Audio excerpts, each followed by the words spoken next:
जय जय श्री राधे, जय श्री हरि, जय श्री कृष्णा। आज हम सुनेंगे पुरुषोत्तम मास महात्म्य कथा अध्याय 10।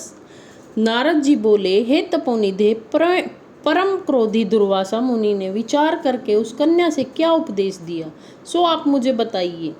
सुत जी बोले, हे द्विजो, नारद का वचन सुनकर समस्त प्राणियों का हित कर दुर्वासा का गुहा वचन बद्री नारायण बोले।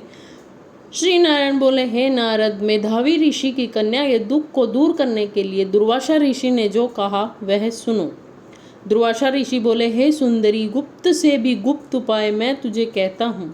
यह विषय किसी से भी कहने योग्य नहीं है, तथापि तेरे लिए तो मैंने यह विचार कर लिया है। मैं विस्तार पूर्वक न कहकर तुझे संक्षेप में कहता हूँ।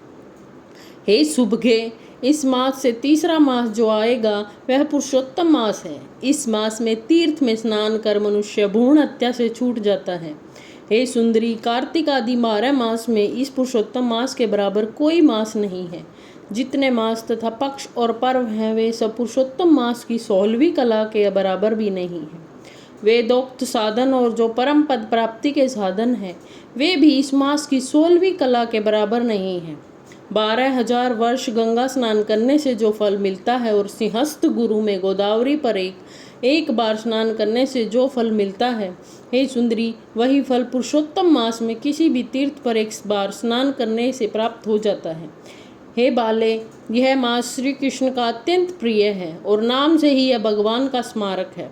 इस मास में पुरुषोत्तम मास की सेवा पूजा में करने से समस्त कामनाएं सिद्ध होती हैं। अंत इस पुरुषोत्तम मास का तू शीघ्र व्रत कर। पुरुषोत्तम भगवान की तरह प्रसन्नता पूर्वक मैंने भी इस मास की सेवा की है। एक समय क्रोध में मैंने अम्बरीश राजा को भस्म के लिए अर्थकृत्या भेजी थी। सो हे बाले, तब हरि ने जलता हुआ सुदर्शन चक्र मुझको ही भस्म करने के लिए उसी समय मेरे पास भेजा। तब पुरुषोत्तम मास के प्रभाव से ही वह चक्र हट गया। हे सुंदरी, वह चक्र त्रैलोक्य को भस्म करने का सामर्थ्य रखने वाला जब मेरे पास आकर खाली चला गया तब मुझे बड़ा विस्मय हुआ। इसलिए हे सुभगे, तू श्री पुरुषोत्तम मास का व्रत कर। इस प्रकार मुनि की कन्या को कहकर दुर्वासा ऋषि ने विराम लिया। श्री कृष्ण जी बोले, हे राजन, दुर्वासा का वचन सुन भावों की प्रबलता के कारण असूया से प्रेरित वह कन्या मूर्खतावश दुर्वासा से बोली। बाला बोली, हे ब्राह्मण, हे मुने, आपने जो कहा वह मुझे जचता नहीं है। माघ आदि मास कैसे कुछ भी फल देने वाले नहीं हैं। कार्तिक मास कम है, ऐसा आप कैसे कहते हैं? सो कहिए, वैशाख मास सेवित हुआ क्या इच्छित कामों नहीं देता है? सदाशिव आदि से लेकर सब देवता सेवा करने पर क्या फल नहीं देते हैं? अथवा पृथ्वी पर प्रत्यक्ष देव सूर्य और जगत की माता देवी क्या सब कामनाओं को देने वाली नहीं है?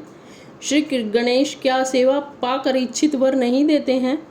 व्यतिपात आदि योगों को और शर्व आदि देवताओं को भी सबको उल्लंघन करके पुरुषोत्तम मास की प्रशंसा करते, क्या आपको लज्जा नहीं आती? यह मास तय बड़ा मलिन और सब कामों में निंदित है। हे मुने, इस रवि की संक्रांति से रहित मास को आप श्रेष्ठ कैसे कह सकते हैं? सब दुखों को छुड़ाने वाले परम श्री हरि को मैं जानती हूँ। हे देव, दिन रात श्री हरि का चिंतन करती मैं जानकी पति राम और पार्वती पति शंकर के सिवाय और किसी को नहीं देखती हूँ। हे विपेंद्र, अन्य कोई भी देवता ऐसा नहीं है जो मेरे इस दुख को दूर करे। अंत, हे मुने, सब फलदाताओं को छोड़कर कैसे इस मलमास की स्तुति आप कर रहे हो? इस प्रकार ब्राह्मण कन्या का कहा हुआ सुनकर दुर्वासा मुनि शरीर से एकदम जाजल्यमान हो गए और नेत्र क्रोध से लाल हो गए। इस प्रकार क्रोध आने पर भी कृपा करके मित्र की कन्या को श्राप नहीं दिया और सोचने लगे कि यह मूर्ख है, हित अहित को नहीं जानती, अभी बुद्धि इसकी परिपूर्ण नहीं है। पुरुषोत्तम मास के मातम्य का विद्वानों को भी पता नहीं है, तो थोड़ी बुद्धि वाले पुरुष और विशेष करके कुमारियों को तो हो ही कहाँ से सकता है। यह कुमारी कन्या माता पिता से रहित दुखाग्नि से जलती हुई है। अंत अति उग्र मेरे श्राप को कैसे सहन कर सकती है? इस प्रकार सोचकर कृपा से मन में उठे क्रोध को शांत कर लिया और स्वस्थ होकर दुर्वासा मुनि उस अति विहल्व कन्या से बोले। दुर्वासा बोले, हे मित्र पुत्री, तेरे ऊपर मेरा कुछ भी क्रोध नहीं है। हे निर्भागे, जो तेरे मन में आए वैसा ही कर। हे बाले, और कुछ भविष्य कहता हूँ सुन। पुरुषोत्तम मास का जो तूने अनादर किया है उसका फल तो तुझे अवश्य मिलेगा, इस जन्म में मिले या दूसरे जन्म में मिले। अब मैं नर नारायण के आश्रम में जाऊंगा। तेरा पिता मेरा मित्र था, इसलिए मैंने शाप नहीं दिया। तू बाल भाव के कारण अपने शुभाशुभ तथा हिताहित को नहीं जानती। शुभाशुभ भविष्य की कोई टाल नहीं सकता। अच्छा, हमारा बहुत समय व्यतीत हो गया, अब हम जाते हैं, तेरा कल्याण हो। श्री कृष्ण बोले। ऐसा कहकर महाक्रोधी दुर्वासा मुनि शीघ्र ही चले गए। दुर्वासा ऋषि के जाते ही पुरुषोत्तम की उपेक्षा करने के कारण कन्या निष्प्रभा हो गई। तदंतर बहुत देर तक कन्या ने सोच विचार कर यह निश्चय किया कि देवताओं के भी देवता तत्काल फल देने वाले पार्वती पति शिव की तप द्वारा आराधना करूंगी।